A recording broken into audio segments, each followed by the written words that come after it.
Four college students in Moscow, Idaho, thought they were going home to sleep off a typical Saturday night. Instead, November 12, 2022 became the night their lives ended at the hands of a criminology PhD student who believed he could get away with murder. Bryan Kohberger spent years claiming he was innocent before suddenly pleading guilty in 2025.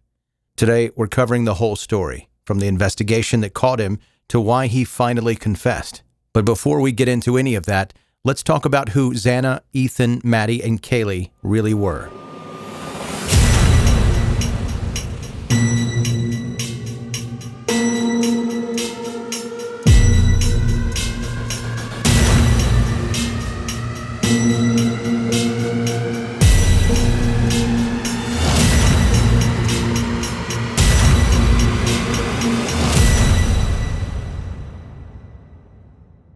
November 2022 started like any other month in Moscow, Idaho. You know, the type of college town where everyone knows everyone, where the biggest drama usually involves who's dating who or which fraternity threw the best party last weekend. Then came a phone call to the police department that changed everything. At 1122 King Road, 4 University of Idaho students had been murdered in their sleep. Let's talk about who these people actually were, because they deserve better than becoming a true crime statistic. Xana Kernodle was 20 years old and had that rare combination of being both academically driven and socially connected. She was studying marketing at the university while maintaining her spot on the gymnastics team and working part-time at a local restaurant. Her Pi Beta Phi sisters knew her as someone who could balance a full course load, athletic commitments, and still show up for friends when they needed her. Her boyfriend, Ethan Chapin, was also 20 and represented everything you'd expect from an Idaho outdoor enthusiast. The eldest of triplets, he'd come to Moscow to study recreation, sport, and tourism management after spending summers working at local resorts. He was a Sigma Chi brother who genuinely preferred being on the water or hitting the slopes over sitting in lecture halls. Ethan had kind of become an unofficial roommate at King Road because that's where Xana was, and where Xana was, that's where Ethan wanted to be. The house had this constant buzz of activity. Someone was always coming or going, friends dropping by, or people stopping over to see Murphy, the golden retriever who belonged to Kaylee. Kaylee Gonzalez was 21 and originally from California, but she'd made Idaho her home while pursuing her degree in elementary education. She'd brought 2 important things with her from California: Murphy, the dog, and her best friend Madison Mogan. These two had the kind of friendship that makes other people slightly jealous. They literally argued with their parents about attending the same high school together, and now here they were, enrolled at the same university, living in the same house, and planning their futures in the same general direction. Madison, who went by Maddie, was also studying marketing and was a year ahead of Xana in the Pi Beta Phi sorority. She was the type of student who made the dean's list every semester while working part-time and still maintaining an active social life. Other students looked up to her, which tells you something about the kind of person she was. On the evening of November 12, 2022, all 6 people living at the King Road house had been at various parties around town. Everyone had been drinking, everyone was in good spirits, and everyone came home expecting to sleep off a typical Saturday night. 4 of them would never wake up. Bethany and Dylan, the other 2 roommates, were sleeping in the lower-level bedrooms when Bryan Kohberger decided to make his entrance. They would be the only survivors of what happened next. Bryan Kohberger was 28 years old and, on paper, seemed like someone who had his life together.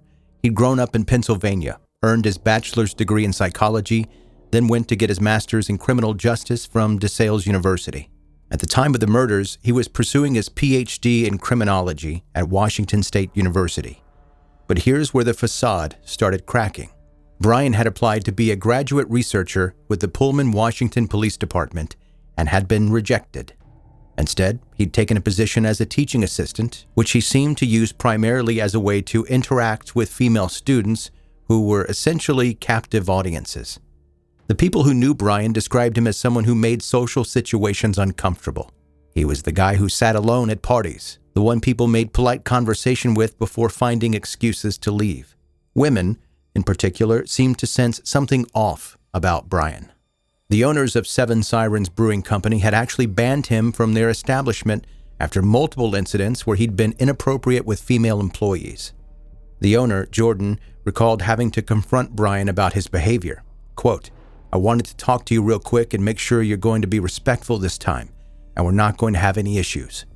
Bryan's response was predictable. Denial. "I don't know what you're talking about. You totally have me confused." He never returned to that bar. As a teaching assistant, Bryan would critique female students' spelling and grammar, offer unsolicited advice about how they could improve themselves, and generally make classroom interactions uncomfortable. One student was so put off by his behavior that she walked out of the class entirely. This was the man who decided he was going to commit what he believed would be the perfect crime.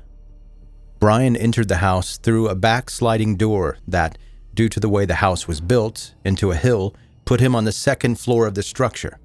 Below him were Bethany and Dylan's bedrooms. On this level were Xana and Ethan's room. Above him were Maddie and Kaylee. The sequence of events, based on evidence and investigation, appears to have started with Xana and Ethan's room. Bryan attacked Ethan first, stabbing him while he slept. Xana woke up during the attack and attempted to escape. She was found in the middle of her bedroom floor, and the defensive wounds on her hands indicated she fought for her life. From there, Bryan went upstairs to where Maddie and Kaylee were sleeping in the same bed. He killed them both, but for reasons that may never be fully understood, he focused particularly brutal attention on Kaylee, stabbing her more than 30 times and causing facial injuries with what investigators believe was a second weapon. Then he disappeared into the woods behind the house, leaving tracks in the snow that investigators would later find. Here's what's fascinating about this case from an investigative standpoint. Bryan Kohberger had no apparent connection to his victims. They didn't know him. He didn't know them beyond following some of them on Instagram. There should have been no trail leading back to him. Except, Bryan made mistakes. The murder weapons were never recovered, but he left behind the sheath to the K-bar knife he used, complete with his DNA. Investigators traced the purchase of this knife to a gift card transaction on Amazon that led directly back to him. Multiple witnesses had seen a car matching Bryan's white Hyundai Elantra driving erratically in and around the area throughout the night. Law enforcement had already begun tracking down the owner of this vehicle. But here's the move that really sealed his fate. A few hours after committing the murders, Bryan returned to King Road. While he was there, his mother called him, and he answered the phone. This placed him at the scene at a time when there was absolutely no innocent reason for him to be there. The murders sent shockwaves through the University of Idaho community and beyond. Parents pulled their children out of school, and an estimated 40% of students stopped attending classes. The fear was palpable and justified. Meanwhile, Bryan's family had become concerned about his increasingly erratic behavior. His father flew from Pennsylvania to Idaho to drive Bryan back home for the holidays, unaware that his son's car matched the description of a vehicle that the police were seeking. During that cross-country drive, Bryan's father sat in the passenger seat, completely unaware that he was traveling with a quadruple murderer. Once they reached Pennsylvania, Bryan's behavior became even more concerning. His sister noticed him washing his car while wearing latex gloves and separating his garbage to dispose of it in neighbors' bins rather than his own family's trash can. His parents were apparently too frightened of what they might discover to confront him directly about his behavior. But investigators were able to collect evidence from the Kohberger's family trash, which provided the DNA match they needed. Bryan maintained his innocence throughout his arrest and the preliminary stages of his case. However, in July 2025, facing the possibility of the death penalty, he suddenly changed his plea to guilty for all charges related to the murders of Maddie, Kaylee, Xana, and Ethan. Bryan Kohberger was sentenced to 4 consecutive life sentences without the possibility of parole, ensuring he will spend the rest of his life in prison. During the sentencing, Kaylee's older sister, Olivia, delivered a victim impact statement that perfectly captured the senselessness of these murders. Here's a portion of that. You're a textbook case of insecurity disguised as control. Your patterns are predictable. Your motives are shallow. You are not profound. You're pathetic. You aren't special or deep, not mysterious or exceptional. No one is scared of you today. No one is intimidated by you. No one is impressed by you. No one thinks that you are important. You orchestrated this like you thought you were God. Now look at you, begging a courtroom for scraps. You spent months preparing, and still all it took was my sister in a sheath. You work so hard to seem dangerous, but real control doesn't have to prove itself. The truth is, you're as dumb as they come. Stupid, clumsy, slow, sloppy, weak, dirty. Let me be very clear. Don't ever try to convince yourself you mattered just because someone finally said your name out loud. I see through you. You want the truth? Here's the one you'll hate the most. If you hadn't attacked them in their sleep, in the middle of the night, like a pedophile, Kaylee would have kicked your fucking ass. Thank you. Thank you.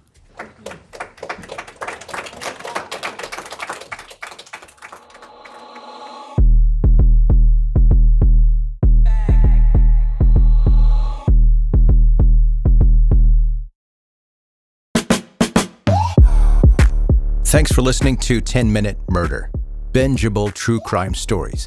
My name is Joe, I'm the host, and I really appreciate you taking the time out of your day to listen to this episode. Now, if you're on the way to binge another episode, don't let me stop you. You keep right on going. But if you're a new listener, make sure you hit subscribe wherever you're listening right now.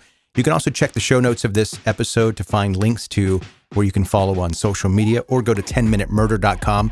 The links for that are there as well. Also on the website, you can send me an email like this one from Lindsay.